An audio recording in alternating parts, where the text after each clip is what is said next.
optimal performance, because of that, may look completely different in one individual and one leader than the other one, because their strengths and who they are and how they operate, it looks completely different.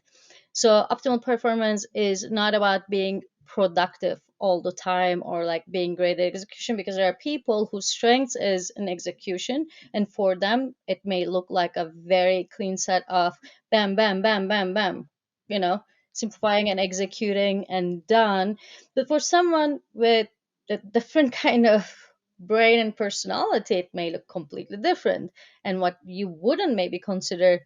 as like a productive day, because the way you can leverage their strengths is you need to let them go, because their minds are going to be more creative and chaotic, and then infuse, do bunch of seemingly random things, or it may even look as if they're wasting time at that, like from outside or internally they can think that, but for them to come up with a really novel solution, an idea, and a perspective, that's a necessary period. And then they will come back with this idea that is gonna 10x, 100x, 1000x what they're doing, have to leverage what they're doing as a company, and what they can achieve, and they can think bigger, they can come up with like solutions that are extraordinary. So for that person,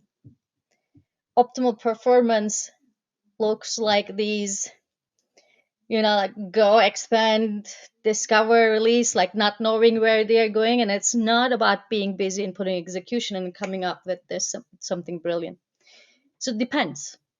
But I believe it really needs to be tailored to the individual. And I think people in the leadership positions maybe have an easier time to adjust their work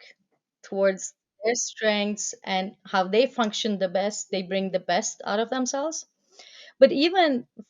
for other people where they may not